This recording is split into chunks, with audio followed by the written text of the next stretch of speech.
really glad to be here. As John was saying, I just thought about today. I've been coming here since 1972. I used to be a mailman in Glen Ellen in 1972, and it was that way on home, and sometimes I actually used to sneak over here on my break times, and you weren't supposed to do that because that wasn't delivering mail, and Wheaton was Glen Ellen, so I'd come over here and read when I get done early. So I was really pleased to be here. So we're here to talk about change. Change. All right, so a little bit, I want to say, this is not going to be just like a lecture, okay, first of all. So I hope you're prepared for a little interactive play. My philosophy is without no risk, you get no reward. And so inherently, all growth requires a little bit of risk-taking, okay? That way you maybe can basically make a fool out of yourself like I'm going to do tonight, okay? So I'm going to engage you a little bit based on the philosophy that you want to stay from what's called the conceptual dominance. To really get in touch with dealing with change, it's really a lot to be aware of more of what goes on inside us, what we would call your gut, your heart, your head, and your soul. And so if you're really not prepared, a lot of times somebody will suggest a change in your life, like, oh, get a different job, or retire, or get divorced. And so theoretically in your head, sounds like a good idea. But what happens when we go to try to make that change?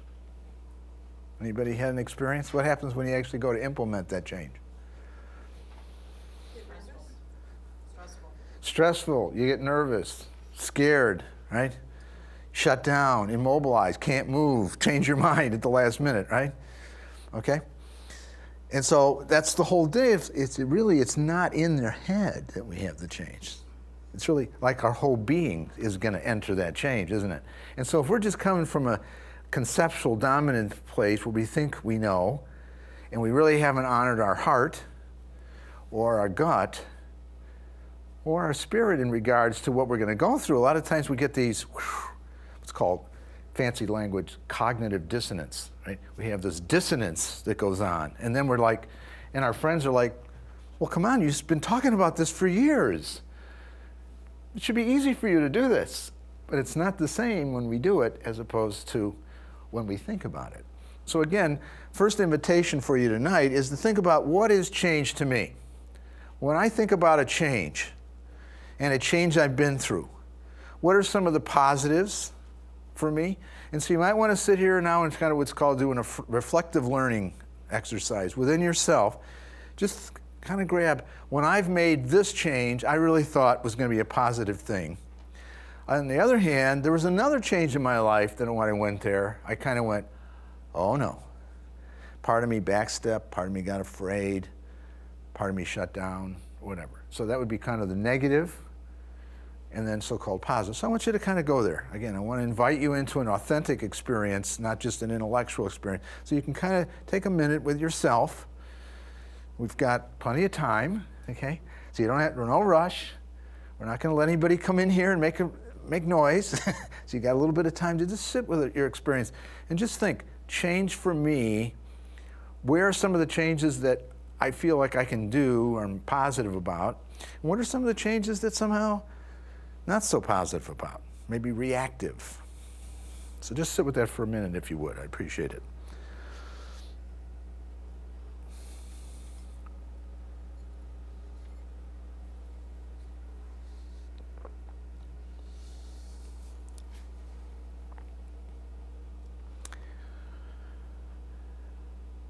Anybody willing to say a little bit about what comes up for you when you think about changes that you seem like you could get behind very easily? Who would like to say a little bit about that? Some changes that maybe you experienced that you remember, yeah, those went really well. Yes, ma'am. When I started my job, it was going from, I was billing for emergency room doctors, and then I progressed to the insurance company, so it was a positive change.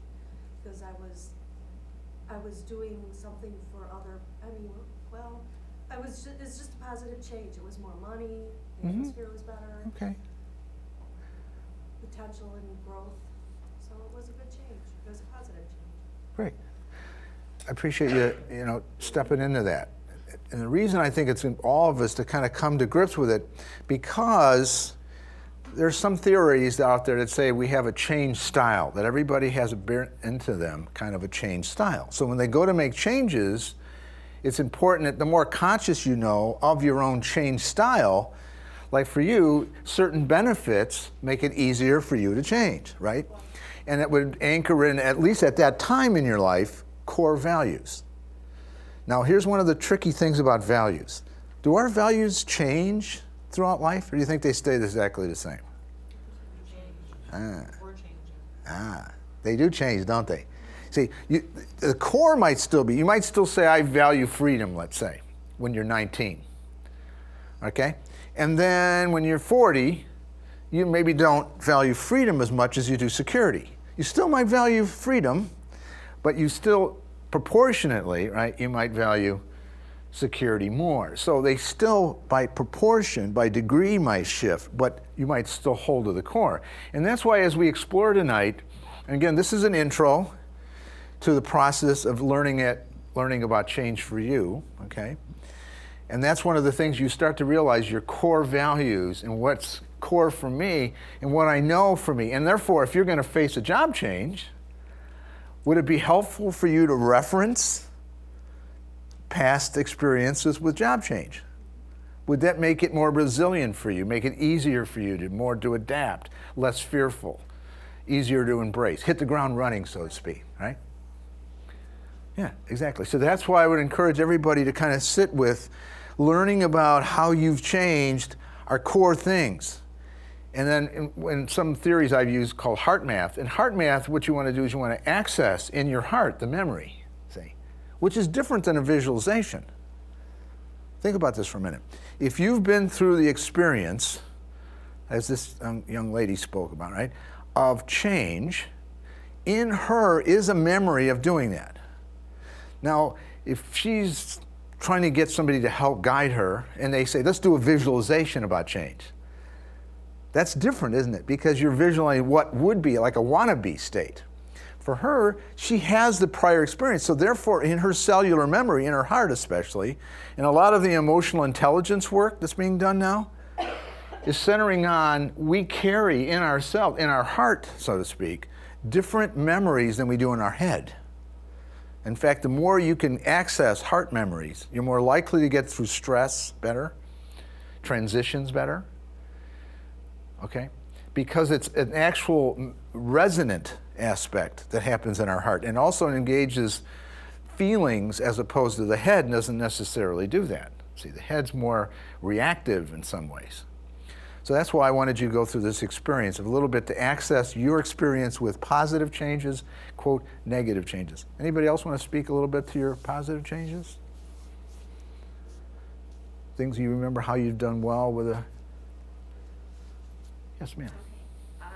Ever since I was little, I've always, done really well as far as IQ scores, but I could never read that well. And I finally found out, well, in other words, I'm 76 years old, and I had always wanted to know how to spell and things like that. Mm-hmm. And I always did really well in school.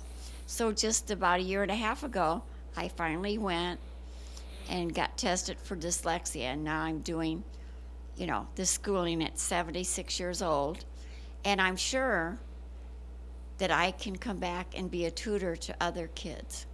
And I retired, so therefore I can do it. So it's a very positive thing. Sure. And it was quite embarrassing. I used to always be embarrassed because I could actually cover it up and show it, I had the same problem. Yeah. And now I'm going to this class, and I finally got in on a one-on-one person, and now I'm not embarrassed, and I'm doing quite well.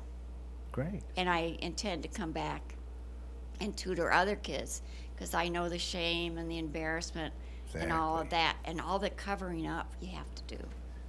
Very good. So you see, in your heart, you hold that memory now, Absolutely. as well as the memories that you've had with other people, and so your compassion is going to lead you into sharing something that Yes. benefits others. Yes. Yeah, wonderful. That's one of the I can relate to that because that's one of the reasons I got into human service work in the 70s, Actually, after I just left here. In 1974, I went to work at Olson State Mental Hospital. And I worked with disturbed adolescents, which I was one. Okay? So I appreciate that. Thanks. Anybody else want to share something about positive sharing of your experiences with positive changes and that kind of thing? All right. Nobody. How about negative ones? Anybody got things around your so-called reactions to change that inhibit you maybe? Anybody want to share a little bit about that? What you discovered? That's a little more risky, huh? So I'd have to kind of sell risk and reward again, and growth and risk. What are the benefits of taking a risk and speaking out in public? Let's see. What is the real growth in that? That's okay. We won't. We'll move along. All right. So where does some of these reactions come from? Anybody wondering about where some of our reactions to change come from? Well, prior conditioning, right? So if you've had experiences that are similar, okay, in hypnotherapy theory, we talk about it as associative learning. We all have associations, okay? So if we have an association, prior associations, with a situation that symbolically, there's the key word, symbolically reminds us of other experiences, one of the challenge can be is that it somewhat reminds us to the point where we think the same outcome is going to be there. Does that make sense? As well as the positive. You might have an association and sometimes maybe be a little naive that maybe the outcome will be the exact same thing as it was before too. It's not necessarily always true because it's our symbolic learning and conditioning. We have to be aware where did it come from. So that's why it's important to kind of know where does some of my reactions come from around change, either positive or negative. Okay. Now, will some of that experience help us understand somebody else's, what I call change process? Has anybody here ever seen somebody that says, like, maybe they want to stop smoking, or they want to go on a diet, or they want to start their sadhana, and they decided they want to do hatha yoga, and they want to do asanas 3 times a week, or they want to do meditation, and they want to start a meditation practice. And all their friends keep, again, hearing you talk about, I'm going to do, I'm going to do, I'm going to do. And so then your friends kind of go, well, let's get with it. When are you going to start? Okay? And so this is what I'm talking about, us having some empathy for our friends and their change process. I'm going to teach you tonight a theory of what's called the transtheoretical model of change. We'll get there, okay? And we're going to teach you about how people make change. Because there is a way people make change. It's not arbitrary. There is a process that's been studied about how humans make change, okay? So, but if you realize that if people don't all change at the same rate, do they? Obviously, it's not for the same reasons. So sometimes it's easy to get into judgment and get a little impatient with our fellow man that are kind of like wanting to make changes and they want to be a wannabe or they aspire to be something. But when we hear them not following through, for instance, somebody starts their diet and 2 weeks later they quit, right? Or they start meditating for 2 days and then they quit, or whatever. And so then maybe if we could understand why people don't continue, which is what I'm going to explain to you in the models of theories of change. Okay? Any questions so far? Is it related also to a degree of comfort you have? Comfort? Yeah. Because you're comfortable in that situation, you don't want that to change. Yeah, comfort's an interesting word. What's always kind of got me, when people come into counseling, they'll say, I'm not comfortable here. Oh, really? Isn't that kind of built into the nature of change? How could we be comfortable with something we haven't done before? It's almost an oxymoron, isn't it? Of course you're going to be uncomfortable. That's the whole nature of change, is embracing for a while the discomfort. Even positive things. Anybody here ever gotten a promotion on their job? Quite a few. What was it like when you had to do that other job? Were you comfortable right away? Of course not, right? But everybody or whoever promoted you thought they were confident they made the right choice, right? And at first you were like, yeah, I'm the right person for this job. And you might have had somebody else that was your supervisor for a long time and you couldn't wait for them to ask them, right, before you could step in their shoes. And then you got in there and you went, whoa. You know that Native American saying? before you judge a person walking their moccasins, right? So now you're in the moccasins and you're going, whoa, I sure wanted this job. Of course, because of our comfort level, see? Some places we are more comfortable because the situation reminds us of prior experiences in our conditioning, so we feel comfortable for a while until we hit that wall, right? Until we hit that place where, oh, I don't know how to do this. I'm going to look good here. Are people going to be knowing I'm kind of an imposter? Kind of thing. So this is some of the transformational aspects of change and having empathy for change. Now here's a discussion like acceptance and change. I guess the question I don't want to assume, are people here because they want to make some changes in their life? I mean, are you curious about change just because it's something to do on a Thursday night? Or are you really here kind of secretly but not fully willing to step up to admit there's something? I know John's been coerced and Paula. It's kind of their job, you know, so we'll let them off the hook, you know, because this is kind of their job. But the rest of you, including me, are we really kind of here because we got a hidden wish to change something? What do you think? It seems like change is happening all the time, whether we like it or not. There's just different degrees. Seems like change is happening all the time, whether we like it or not, and there's just different degrees, so we might as well try to embrace it. So Let's you try. are accepting the realities that the nature of life is change. I'm not accepting it, but I'm trying to. Okay, so I'll invite you to consider some acceptance, but you're at least admitting it, which is the first stage to acceptance. Thank you. So that's what I want to get you to play a little bit inside you, because I know you didn't sign up for the workshop yet. The workshop is where you go to stage 2, see? This is just stage where you just kind of play with the idea of change. Workshop is where you step in and say, I really want to make some changes, and I want to find out how to make those changes. All right, so we have that.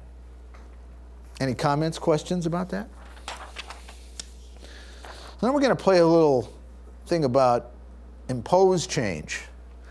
And what do I mean by imposed change? Anybody ever feel like a change has been imposed on you? What would that be? Old age. Old age. Well, the other option is, which we're all going to get to that too, but okay. Imposed change, right?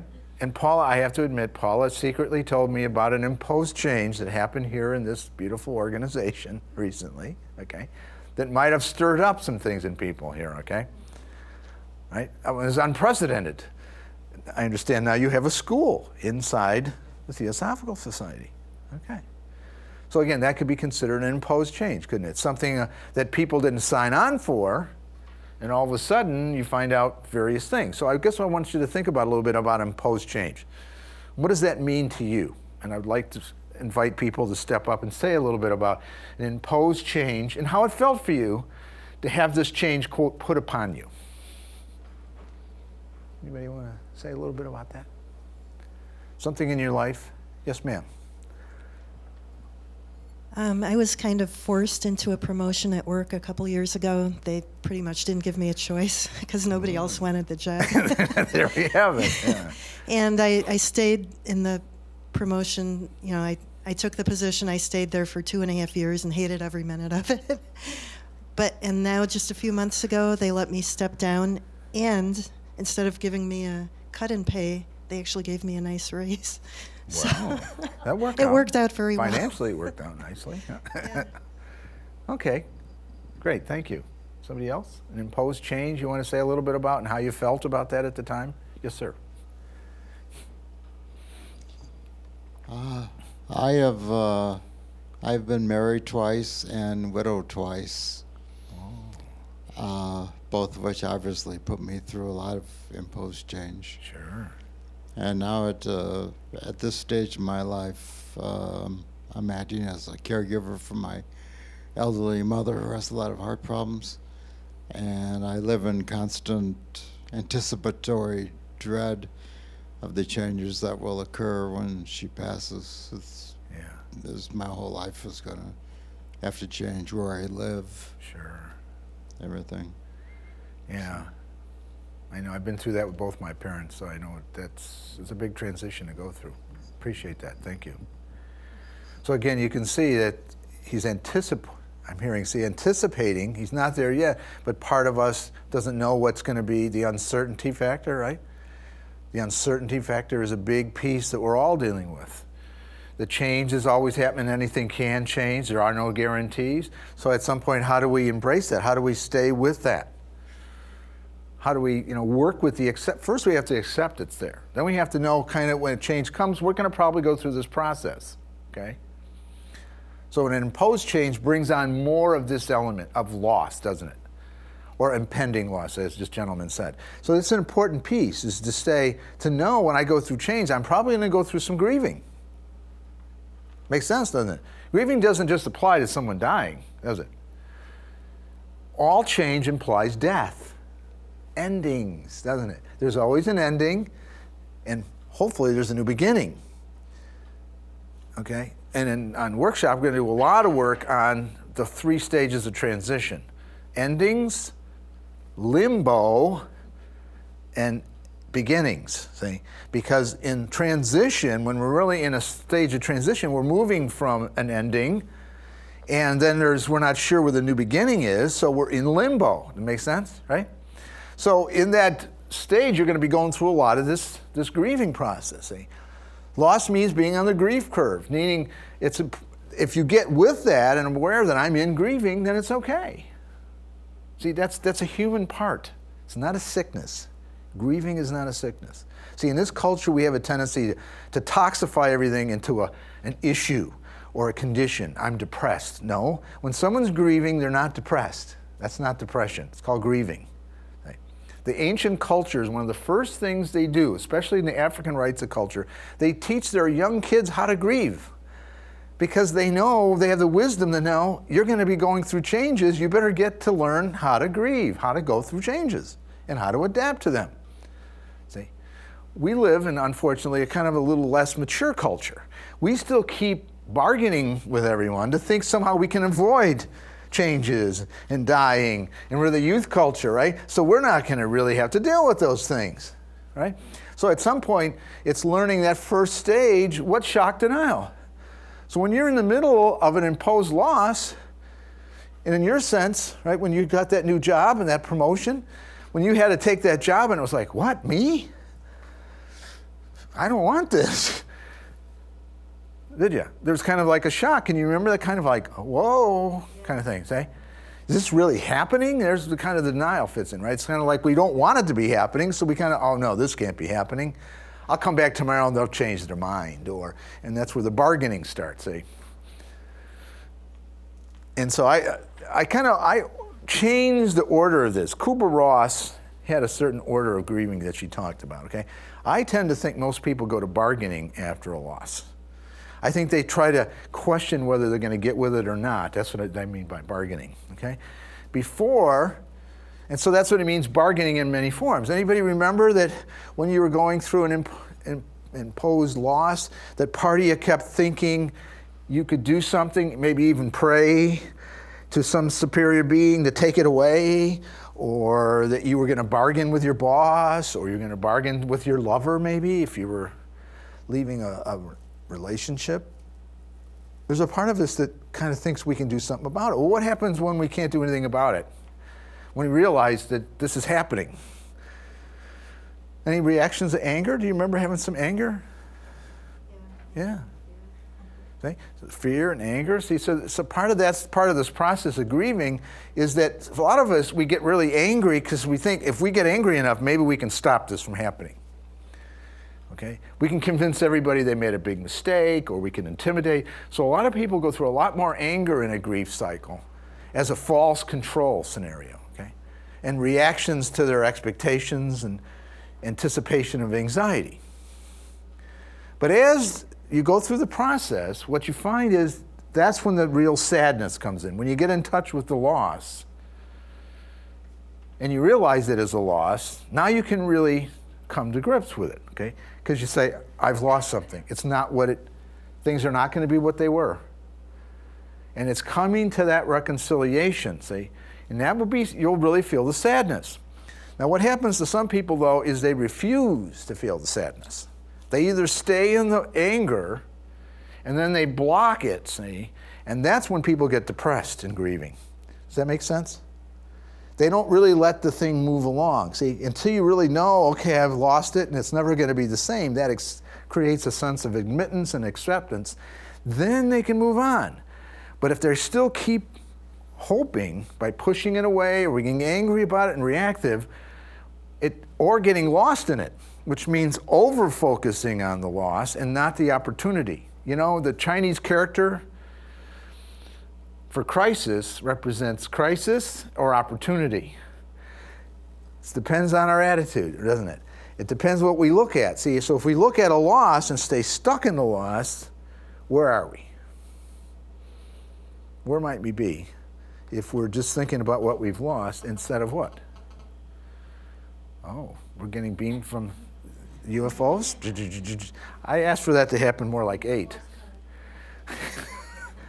Okay, so at that point, that's where this shift happens in the process of an imposing change. Until you come to that, you can't really do the acceptance resolution in your grieving and moving on. So this is what I call with clients that come in that have had lots of losses. It's called either hanging on or moving on. And I ask them to say, is that more about hanging on or more about losing? Or, you know, or moving on. Hanging on, moving on. Kind of dialogue, because a lot of people when they're in a relationship that's ended, their wife or husband has said, I'm done, I found somebody else, they keep talking about their partner. They keep saying, if she, if he, and they're constantly over-focused on that, thinking they're going to do all this bargaining thing, say, to bring them back. So after a while, I have to invite them, is this really going to help you move on, or is this keeping you stuck? All right. So when imposed change, we tend to be stuck more in what's called a victim. People know this idea, the victim profile? See, what about me? How did this happen to me? And then sometimes only me, right? Like I'm the only one that got divorced. I'm the only one that my parents died. I'm the only one that had to do something I didn't want to do, okay? And that's the key factor of being able to be what's called a resilient change person, is that you start to realize I need to move through this, and I can play with myself a little bit, and I can get a lot of sympathy, right? Because if you go to your friends, a lot of times the first thing they want to do is what? When you're in the middle of your crisis part of your change, what do most people's friends do? They console you. Yeah, this is tough, right? What do they do 6 months later, though? Kind of like, you know, I got to go, right? I mean, they're kind of like they've had their fill, haven't they? Their compassion, they have what's called compassion fatigue, don't they? They've only have so much for you now, and they're kind of waiting for you to move on, all right? And so again, this is the trick dance that happens around moving through and shifting to moving on as opposed to hanging on. And everybody has a different amount of, quote, justifications in their mind that will make them think it's time for them to liberate themselves. Some people's change style is they get on with it quick. Other ones, you know, they need a lot more time to show their anger and their, you know, what at the universe it wasn't supposed to happen to me or whatever. See, other ones, it's like, and on they go, right? So again, something for you to reflect on you, what you know about you. And I'm not going to ask you to talk about this. It's okay. But I want you to get the benefits of at least exploring a little bit. Because here's the thing about loss. Growth, isn't it? If you really look at back in your life, the more things you've moved through, doesn't that produce tremendous amount of growth and renewal of the spirit? Because see, at some point, it gets us to realize all of it's just form. It's all just form, isn't it? We're moving through all the forms. It starts to give you an awareness that we're more than the forms we move through. There's something in us that's more than the form, isn't it? We call it the spirit, the soul, whatever you want to call it, okay? Your essential nature. But that's really what it starts to do. It starts to really give us a renewal that there's something in me that can handle all these form changes. So at some point, it's like, it's not that important. Okay? It's not a big deal. As you said, I'm going to get with it instead of Fight it. Okay, so that's kind of how the movement of imposed change works. So something that happens usually in people's process is what's called the dealing with resistance. See, it's really in the imposed change, most of us feel like at some level because we didn't want it. See, that's the great American mantra, right? As long as we want it, it's okay. When we don't want it, oh, it's not okay. So we want to take a look at how is it that I create resistance in this change? Well, this is a stage from somebody called Bandera. He did stages of resistance, so like how people adapt to change in their life. And dealing with the uncertainty, because as we said before, life's basically uncertain, right? Not predictable. Okay, basic agreement we have here, I hope. All right. If not, I'd like to hear how it is that you don't think that it's stable. Okay. So at some level, how most people deal with it is the first stage is reluctance. Makes sense, right? Since things are uncertain, I'm not sure what's going to happen. You present it to me, and I kind of go, You don't go no, you just kind of go, See? You deal with what's called the ambivalence. Now, part of you is not sure, but I don't know. In fact, why don't you do it, and then I'll watch you, kind of thing, right? And that's why we like leaders that are crazy and eager. They'd go out there and do it, and you think, okay, well, if it's work, maybe I'll try it, but let me see how it works for you. Okay? All right, so that's that reluctance quality. And that's the first stage of resistance. It's kind of just a basic reluctance. Not sure, but you're not going to commit. Next one is rationalization, where you give reasons why not to change. Okay? You come up with reasons. Anybody relate to this? When somebody's trying to imply you should do something, immediately you do what? Give you all the reasons why, right? That's the first defense, isn't it? They start to say, well, I can't because of this, and I can't, well, because my knee hurts, or, well, I can't do hatha yoga anymore because I realize my knee hurts when I do it. Meditating hurts my back, so I don't know about doing that, and, I can't find the time for it, and it's just, so they talk themselves out of any of the vision they had originally. They talk themselves out of it, don't they? With all kinds of reasons why not. So that's the second stage of resistance. The third stage of resistance is when they feel some kind of push or coercion. All right? This is where you bring out this other side of person. Anybody ever see the rebellion side of people?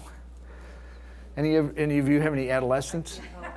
I don't like to be told to do something. Exactly. So you see that one? Yeah, anyone who's raised teenagers. Okay, so any of you who've been blessed to have teenagers or been a in teenager. or can remember what it was like being a teenager, we get into rebellion, don't we? Because we're feeling coerced or forced into a change. So the first thing is, a lot of times they give you the mouthpiece, right? Especially adolescent girls are more likely to be verbal. The males tend to just jug their heels in, you can't make me. A lot of the females tend to be more verbal about it. They'll tell you, the mother and daughter are just going at it, right? But the reeds ain't cutting. Mom's still saying, nope, I run the show here, and that ain't happening. And so then comes the rebellion, right? This is where they dig in their feet, and they show you the resistance that you can't make them. So that's a third form of resistance that we'll find within our fellows that are trying to make changes, but they're not, quote, ready for changes. This is just showing what does it happen in the resistance side. Now the fourth stage is what's called resignation. What does that mean to people, resignation? What does it mean when somebody's in resignation? You just give up, right? It's not giving in, it's not surrender, per se. Like some of you know that term, popular term, principle in recovery, right? Surrender, let God, that kind of thing, right? That's surrender. That's not resignation. In fact, you come sometimes to surrender after you realize you can't do it on your own, and maybe you need more. Okay? So that's another key factor that happens in that stage. And these are, again, stages of resistance that people go through when there's usually a sense of imposed change. It's easy to see how people go into resisting it because they didn't sign on for it. You ever hear that thing? I didn't sign on for this. No, Not my job classification. No, didn't sign that when I took this job. But you forgot the little letters at the bottom, right? Other duties as assigned. Every job thing I've ever written or ever been involved in evaluating always had a little line there that says other duties as assigned, which means we can say you need to do it because it needs to be done. Okay. So where do you resist? That would be my invitation again for you to think about. I'm not going to put you on the spot if you want to volunteer a little bit, but I want you to at least get the benefit of exploring inside a little bit. Where do I know I get into one of these forms of resistance? Like, what really tends to bring me into reluctance? What brings me into rationalizations? When do I give a lot, quote, excuses, reasons why? Where do I go into rebellion? Okay. Where do I really give up? Where are some areas that kind of really hook me into, I'm giving up? So again, that's just my invitation for you to think about it a little bit so you can kind of explore that and get the benefits of learning about that. Questions about that? She needs. When you say when you resign to something, would not be the same as acceptance? A lot of people wonder, it looks like it. Okay. It's actually more like compliance. Think about the difference between complying with something and really accepting it. See, when you were talking about this, it's like I've been in hospice and all these things. I see my clients have went through this. And right at the end, the people that accept it and know that there's something else, resignation, then they're so much more peaceful. Mm-hmm. And that's why Again, these are words, and it's hard to know because we sign words. And I think in our English language, sometimes we're a little sloppy with our language. We use words, and sometimes if we really ask, what does this mean, and what it means to that person. So if I said to you, I resigned myself to dying. Okay, maybe that's what it means to me. But for a lot of people, when we talk about resign, you're thinking it means resignation. Okay, resignation is a little different than just resigning ourselves to it.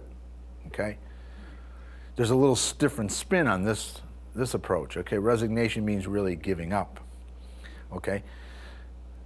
Now with acceptance, though, it has a little bit more of an understanding. Is my thinking on it. Okay, when we're really accepting of something, we kind of know how it fits in the scheme of things, right? Yes. Like you live and you die.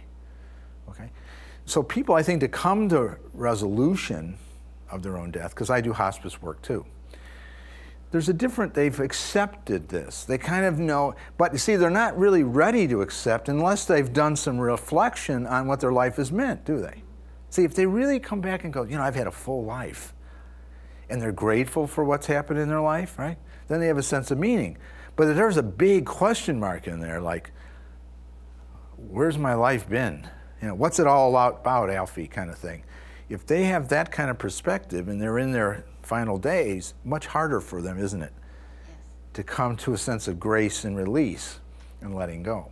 When they say, is this all there really is? Exactly. See, they're questioning. See, they don't have that perspective, do they? They don't have that sense of gratitude and fulfillment where they can finally say, can I let go? I can let go now. The body's done, right? And whether you have beliefs about the other world or whatever, afterlife or whatever, but still in that just of their life and the way they look at their life, if they've had that sense of fullness that comes from gratitude and a perspective of what I've had, not what I haven't had. But if you've got a bucket list, we all know this term bucket list, right, from the movie, right? If I have a bucket list that's this big and a gratitude list this big, what's going to happen at my last days? Be a tough time, won't it? I'm going to go kicking and screaming. Or why isn't there more? Okay. So again, I appreciate you bringing that question up, because I think it really gets us to think about what does it look like, because some people are more in compliance of the situation. Some people have done the deeper digging and have a sense of grace and a sense of gratitude, not just in death, but just in living, right? If you look at certain people, the way they live their lives, if they've had a job they've had for 30 years, they don't just go, well, I do this because I'm in a union and that's what I've done for 30 years. They really have some sense of value to it. an appreciation to it still, even after 30 years, and gratitude. And it's that perspective that you see is a different how what they radiate, don't they? They radiate something different. And when you see someone going into their last days, it really tells you about what their life's been about, usually. Now, some people have a transformational event right at death where they have a big wake-up call and dump a lot of old reactive stuff. That's what's powerful about doing hospice work. They come to grips with that, you know, and some people don't. So I appreciate that. So again, these are some of the things. So again, conditioning, wouldn't you think conditioning, prior conditioning, things we've had happen in our life will shape our defenses? What do you think? If you got a lot of points for being a rebel, like I did in your youth, you think that's a style that's going to come when somebody says you got to do something? Boss says, well, guess what? You got to do this, this, this, and this, and this on Friday night. And I was thinking about getting a pizza and going to the show on Friday night, getting out of here at 5:30, and they say, oh, no, you got to do this and it's going to probably take until 8 o'clock at night on Friday night. So again, the rebel person kind of like, what? Right? See? So again, that's where we look at our conditioning, tells you a little bit about our style. And so when we're in positions where that could come up, when we're in an imposed change, we're more likely to go into the reactive defensive mode. Is this making sense?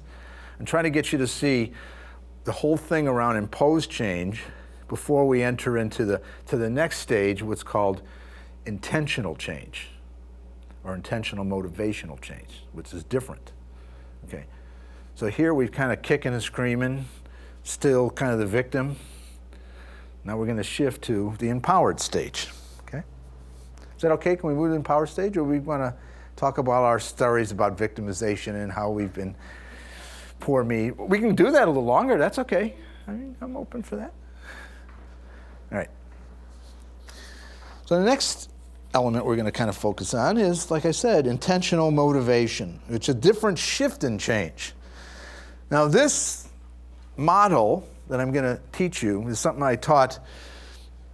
I was glad to be able to be part of a project we did in the state of Illinois in, I think it was 97 to 2000. I trained about 1,500 therapists across the state in this model I'm going to teach you right now, okay, called motivational interviewing. It's based on the models of change theory by Procrasta and DiClemente. It's these theorists. And the way they discovered this model, by the way, it's kind of interesting. I want to say discovered, not create. They watched people that were trying to stop smoking cigarettes. Okay? Now you think, well, stop smoking cigarettes. But you know, I don't know, a lot of you know, but stopping cigarette smoking is harder overall than quitting heroin. Did you all know that? No. Yes. Harder. More excessive. The relapse rates are higher, okay? And think about it, as you said, right? It's a socially accepted phenomenon. You can smoke cigarettes if you're age, and even if you're underage, you get away with it anyway. So, but more people, see, it's got that piece. So that's that first piece that allows for it to be more accepted. It's more accessible. But what it is, the nature of nicotine is interesting. Nicotine has an impact on the neural network that anything you do, it enhances. Now, so think about it. The person that smokes in the cigarette and talks on the phone, right? What happens? So when you get on the phone, let's say you want to quit smoking, right? Okay. I'm not going to smoke anymore. Get on the phone, what's the first thing that's going to trigger in your mind? I want to smoke because in the past, when I talked on the phone, I felt better, right? It modulates the state. And this is why it's so incestuous. Nicotine has that power that it's not just a physical withdrawal like with heroin and alcohol, but it has this emotional piece that people that smoke cigarettes, and some of you probably smoked cigarettes and quit, or you haven't, that's okay. But at some point what happens is they've learned that it's much more broad in they thought they only smoked cigarettes maybe after dinner or after whatever, okay? But they found out that there's all these other reasons. Okay, and so when they studied, the people at DeClementi, procrastinated, when they studied watching people who are called self-changers. Self-changers. Not somebody that's in a program. These were cigarette smokers that were trying to stop smoking, okay, on their own. And so they studied them over a period of time, and what they discovered were these stages of change that allowed for them to be successful at stopping smoking. Okay? And then they went and studied all addictions. Then they studied other things, dieters, and they started to see, is this a theoretical model of the way people change?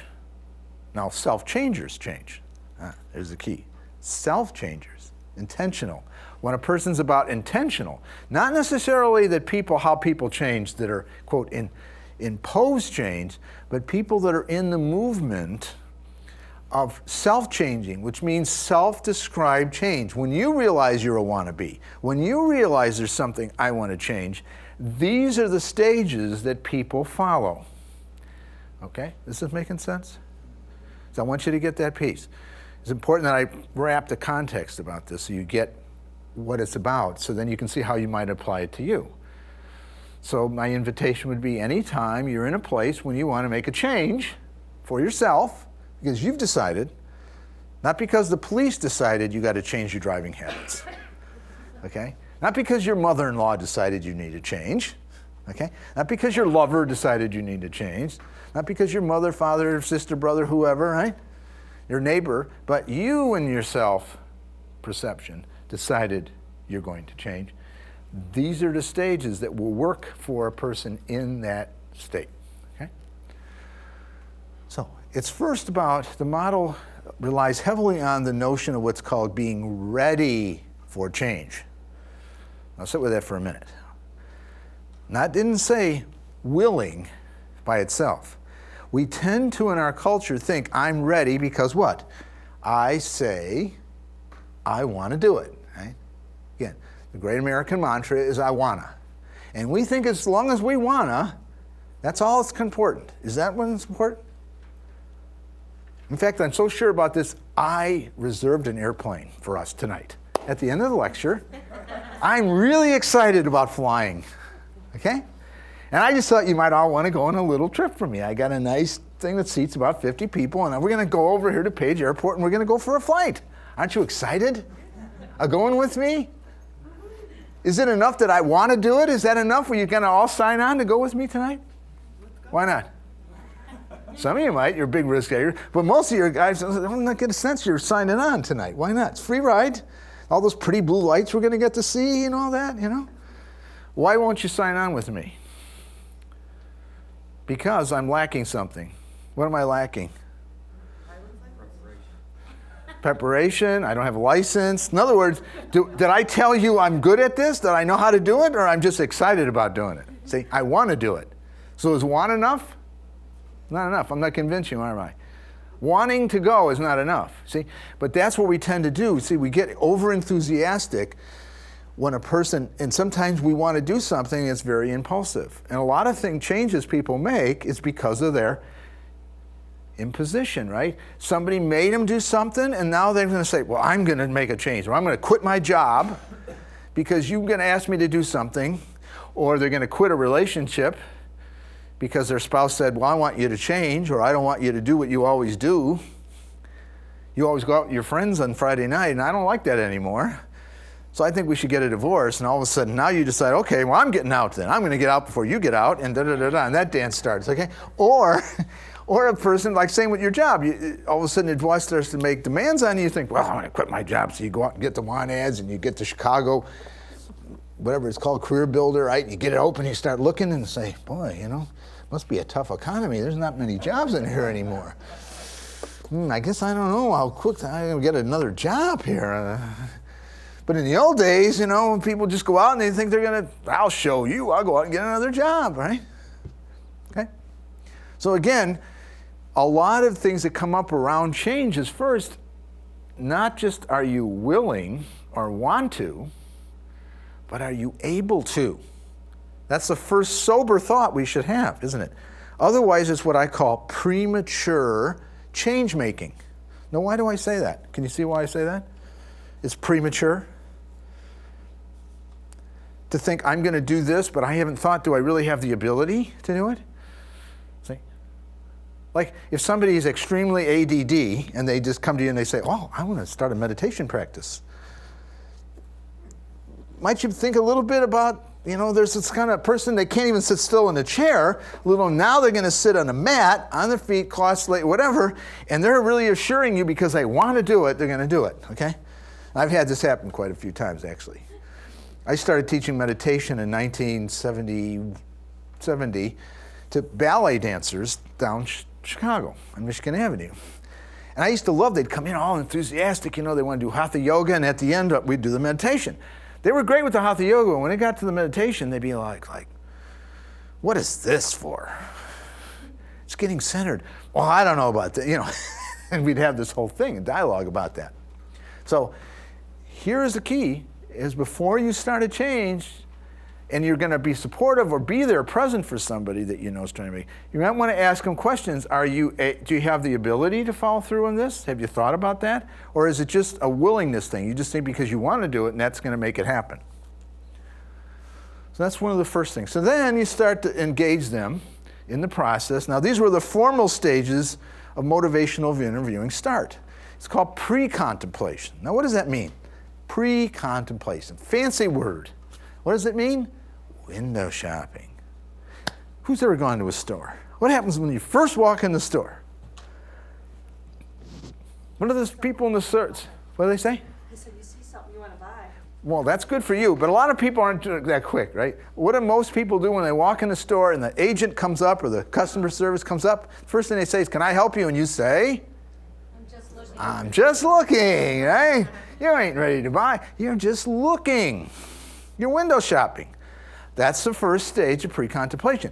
But if you haven't done that, if you haven't done your pre-contemplation before you start to initiate a change, whether it be a meditation practice, dieting, changing some habit, your budgeting, whatever it is, if you haven't done some first beginning of thinking about pre-contemplation and just window shopping, and you get ahead of yourself, what happens? What do you think might happen if you get ahead of yourself and making a change before you've really thought about, one, am I able?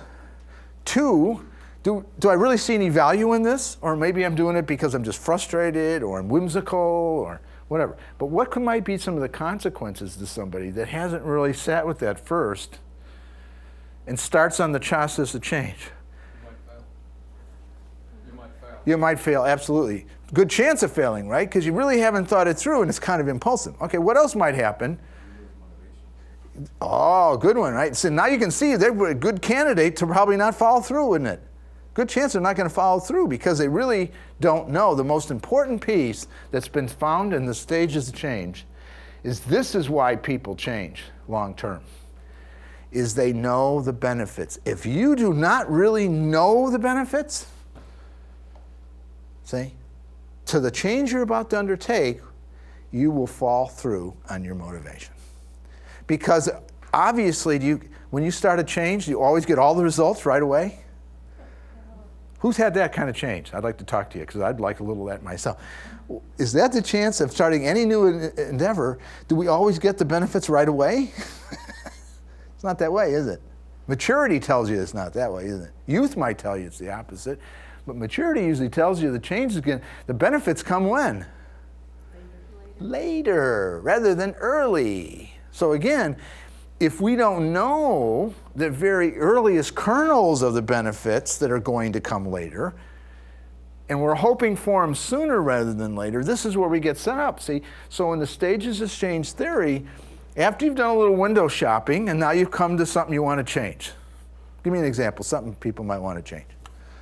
Anybody got a real thing you want to change? You're willing to take a little risk here and put it out there? Stop swearing.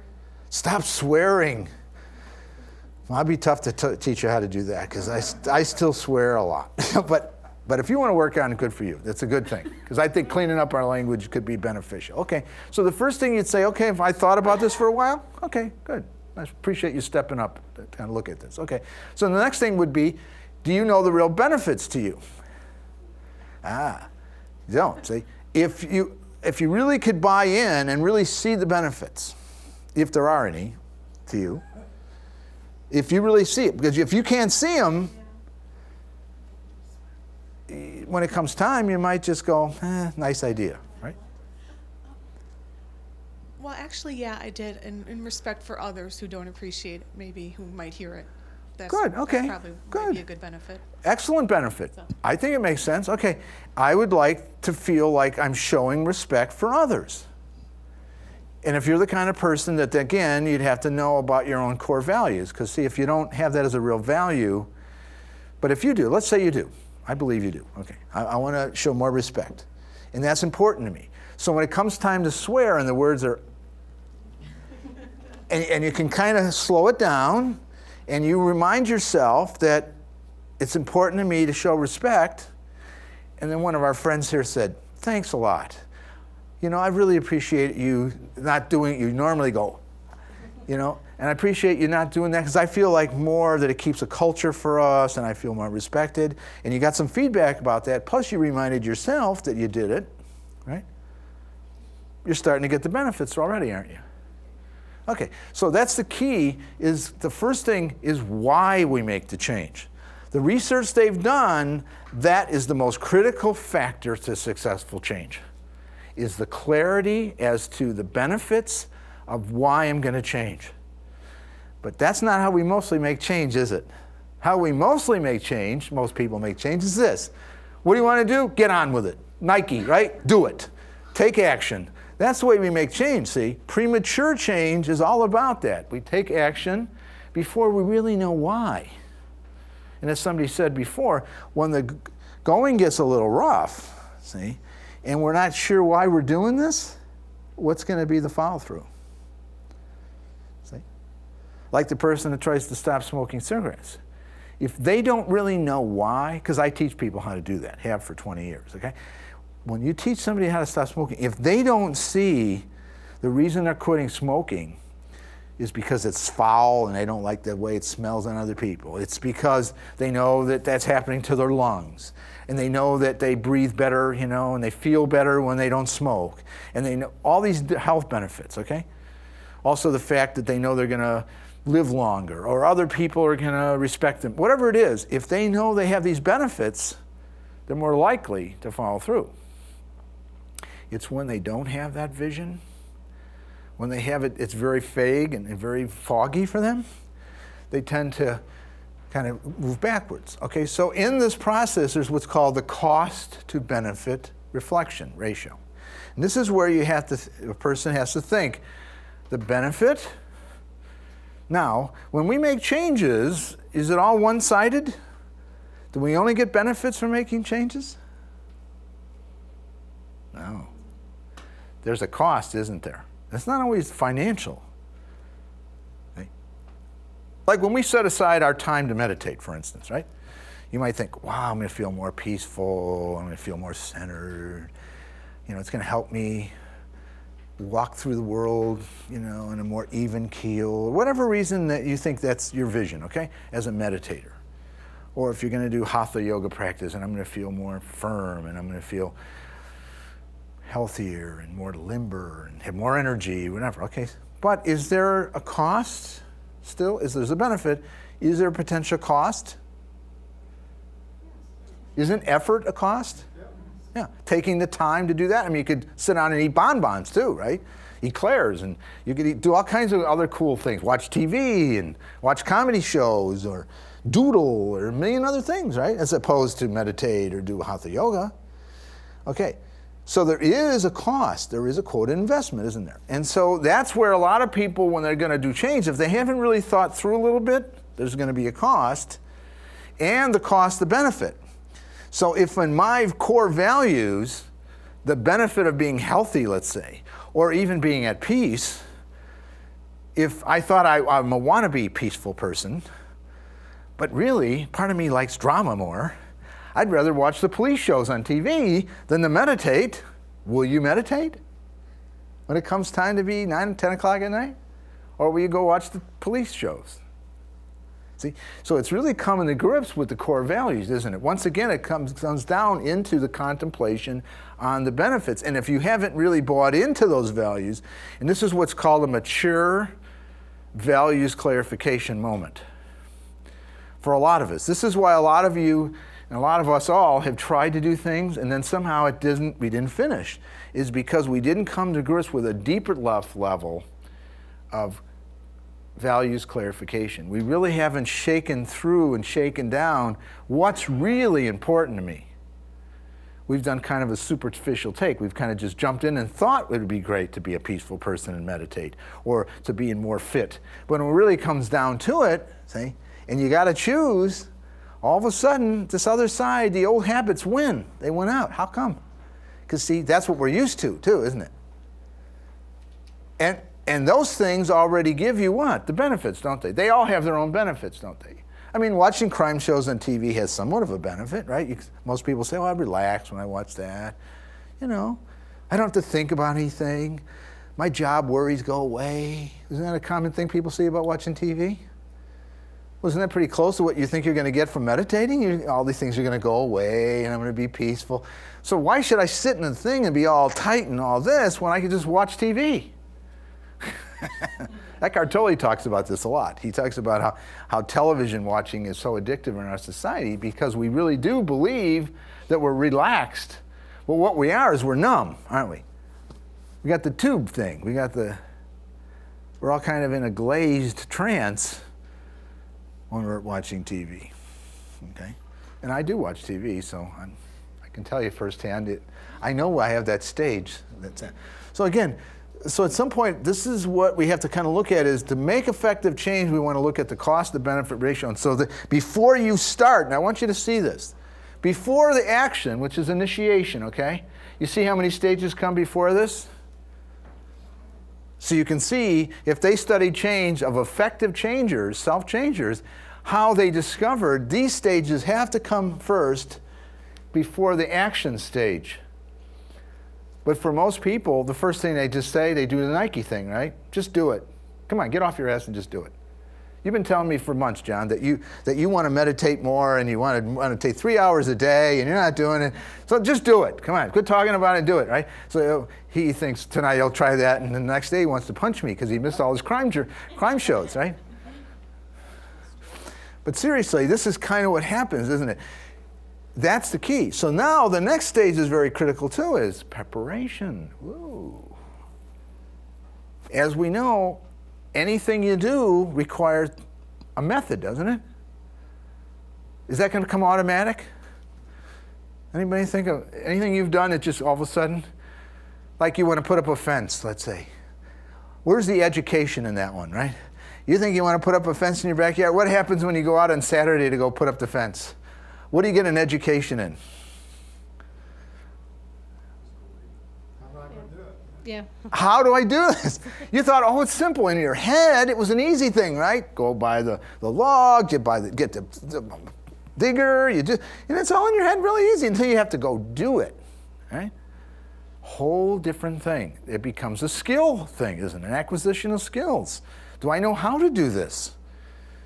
I don't know about you. When I face something that I thought I wanted to do, and then I start going, I don't know how to do this. Is it any fun anymore? Does it kind of lose that cheap thrill quality, that zing, that, oh, this is like, you're not getting all the benefits, are we, right away? So again, there's that maturing factor of delaying gratification. So in the initiation, you got to have enough of this. Have I really thought about preparing for it before I do it? Because see, if you haven't done that and you start initiating, what happens to your frustration tolerance? If you haven't prepared enough to know what's going to be involved before you start. Is it actually in our best interest to think about preparing before we start? Not while we're in the middle of it? That's what I found. Every time I do a project, like I'm going to hang drapes or fix something, whatever, I just grab the tool and off there I go, because I used to be able to fix things years ago, and now I go to fix things, I go, Oh, I forgot how involved it is to use a drill. First, you got to make sure it's charged. Then you got to find the bits. And then you get in there and you start, oh, the bits are dull. That's because you haven't used it for 2 years, you know. All those little learning curves, aren't there? All these little wake-up calls, okay? So again, we need to prepare before we initiate. Then the next one is initiating. Isn't it critical that when we start something?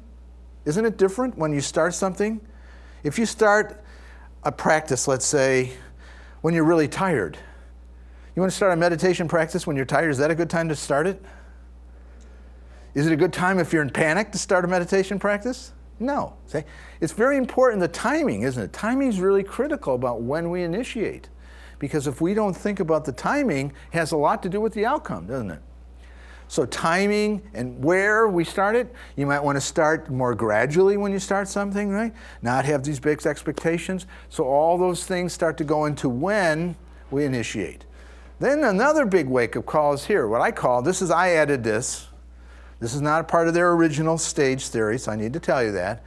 I came up with, I call the adjustment. Because what I found by teaching people for years, I've been using this model for about 20 years. And what I found is that a lot of people, when they change, they can get through, I can teach them all this, but here's the big one that seems to set them off. When they get into the adjustment of what they thought they were going to get as an outcome, as opposed to what they get. You understand what I mean by that? If I had the expectations that after 5 days of meditating, I'm going to go in samadhi, easy, right? 5 days, 1 hour a day, that should be fine. I should be going samadhi then, right? If I have that expectation and it takes 2 weeks and I'm still kind of not there, what might happen to my investment in this whole idea of meditation?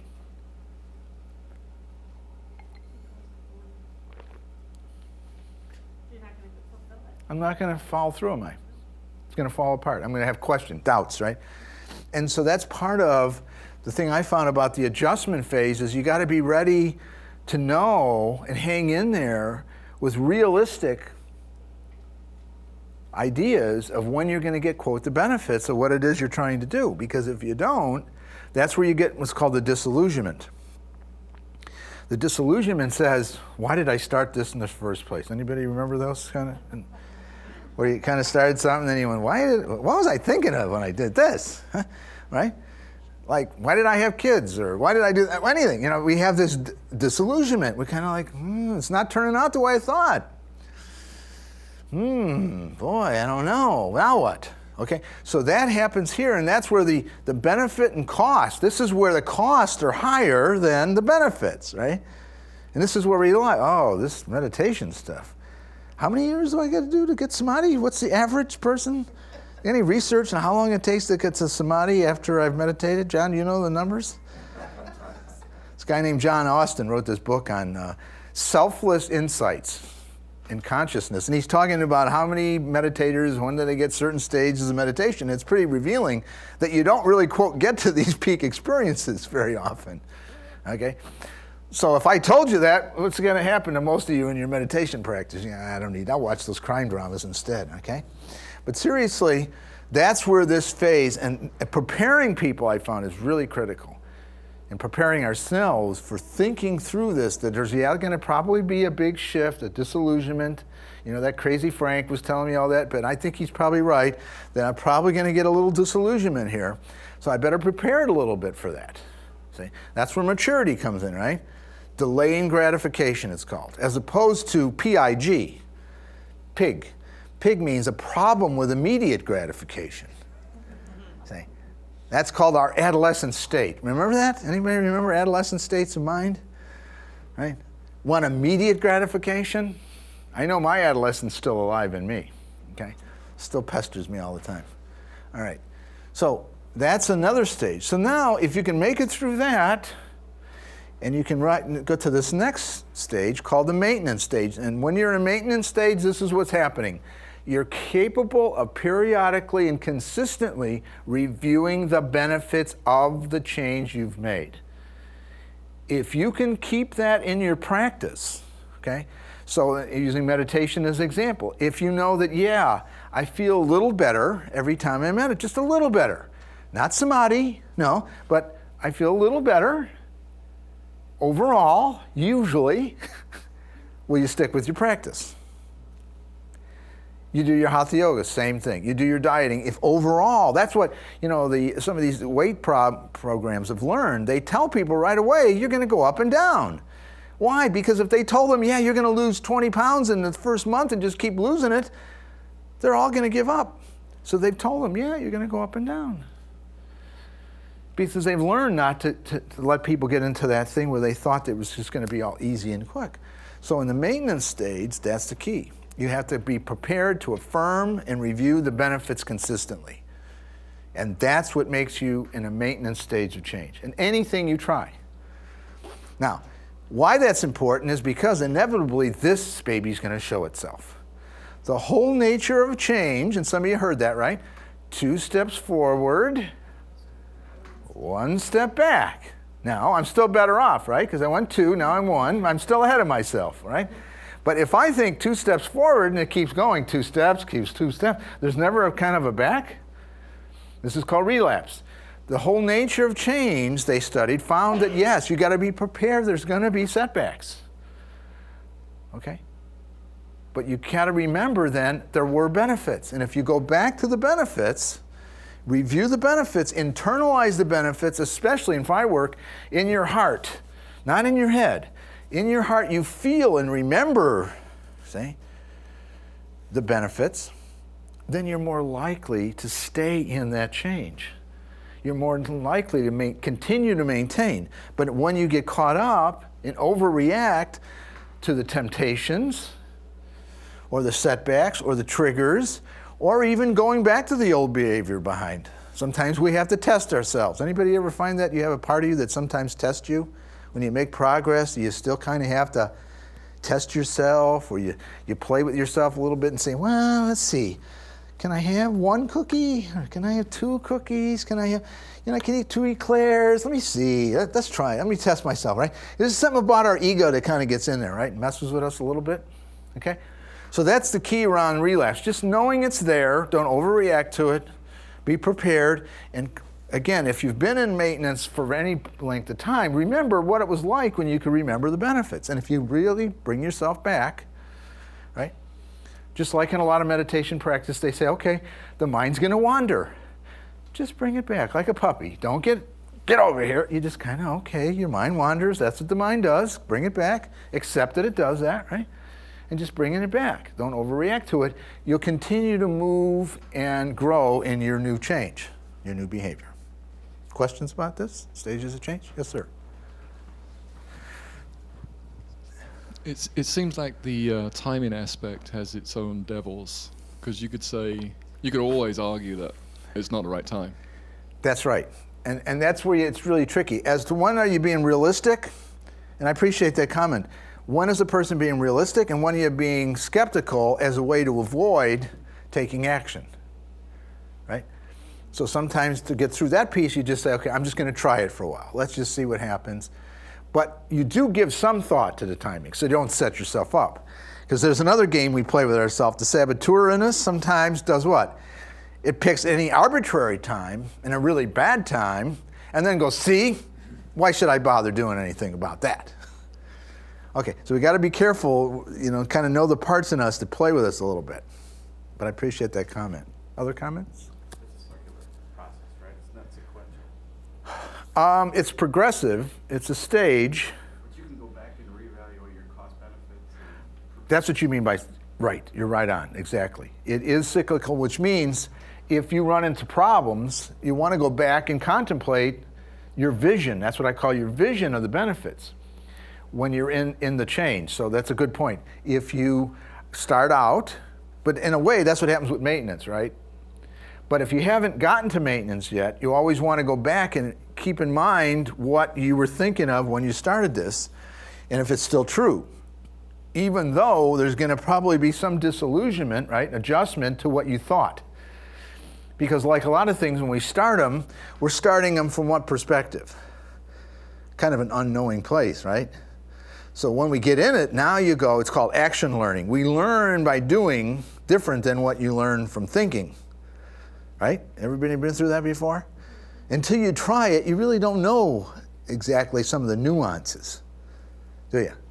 So that's kind of why it's a good point. You want to recycle on the contemplation and always try to reconfirm the benefits and keep bringing yourself back to that. Okay, appreciate that comment. Somebody else?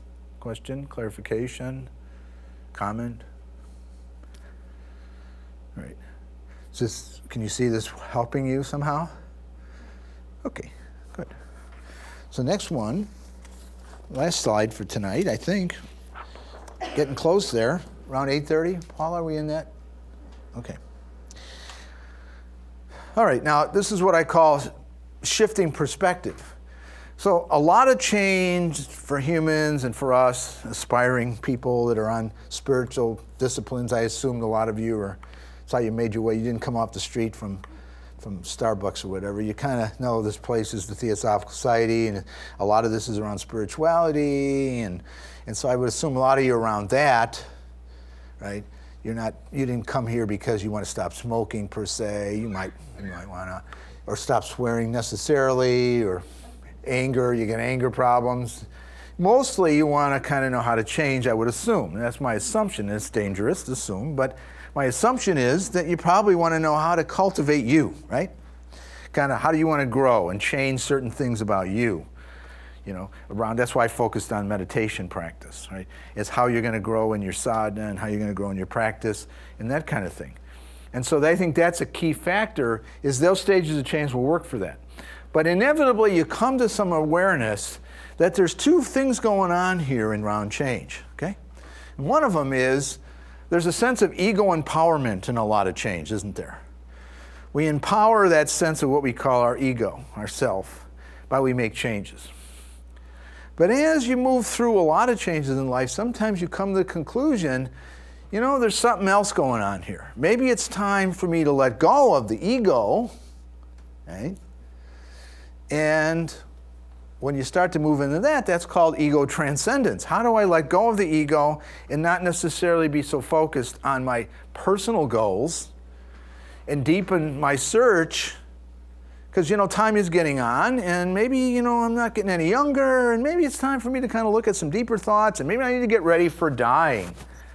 And maybe there is this other world, but I'm not closer because all I think about now is TV shows and food and all this other domestic stuff.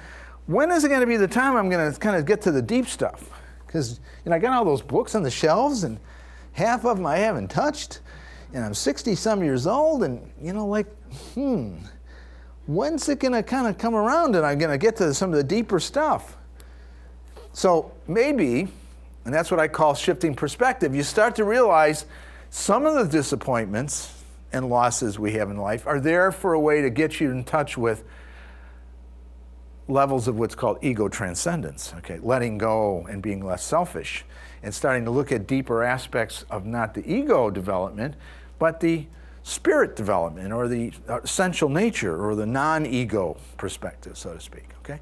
So it's kind of relearning some of those wounds and reactions, starting to see maybe I can benefit from some of the learning, and maybe it's teaching me that there is something else that's transcendent to this struggle as a human being.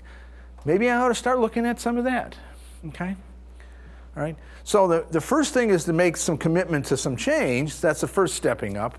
The second stepping up is really, how do I go deep enough now to do some real deep work of looking inside of me of some of the core values. And again, that's not something you do in between going to Starbucks or in between a crime show. That's not going to happen, isn't it? That kind of deep reflection comes, that's why we go to retreats. And we go to places where we can sit and really spend some time, okay? And especially it's helpful sometimes to do it around like-minded souls, isn't it? To sit around and kind of like take a look at, I'm not the only one struggling with some of this stuff. It's, it's at a stage of my life. Maybe I'm in a stage of life where I'm looking at deeper aspects of meaning and trying to find my way through some of the bigger puzzles. Like, as I face bigger challenges and transitions, like letting go of my body, or watching my parents die, or being around other people that have lost things in their lives. Or transformations like losing your job or retiring, even though you might voluntarily retire. It's not an easy thing, okay? All right? So I made a major shift myself this month. That's why I thought I was going to do a thing on transitions. I kind of stopped my insurance-based practice. I'm not going to do that insurance thing anymore. I've stopped doing psychotherapy with insurance companies anymore, which cut my insurance, my thing a whole lot. And I decided to go on Social Security this month. So that was a big transition. So I thought, okay, let's see what this is like. So when Paul and I discussed it, I thought this is a good time because I found a lot of people are in a place where they're like looking at transformation and they're looking at transitions and how to deal with it. But we don't a lot of times prepare for it. And all of a sudden there we are in it and we're like, hey, this isn't so easy. So I thought it would be helpful, okay, to be able to look at getting more in the here and now and to look at staying more in the beginner's mind and learning to let go of some potential resentments and see some of the loaded agendas that get in the way sometimes and look at blind spots, okay? And looking at how can I learn about that part of me that somehow is not so easy, okay? When I'm so busy. We live in a very busy world, don't we? We live in a very busy world. And it's hard to take that time to get the perspective, to shift our perspective. You really have to be intentional about finding the time and cultivating the time. You know, I've been a big enthusiast of painting for a long time, and in the last 8 years, I've been able to block out my Saturdays and Sundays and paint. But if I didn't do that, if I'd refused to answer the phone and do all the other stuff that normally would happen on a Saturday, Sunday, there was no way I could have done a lot of the things. So I had to really kind of nurture that for myself. And I find that that's the thing, is having places you can come and find those times and find ways to have little times during the year where you get that rejuvenation of looking deeper, okay?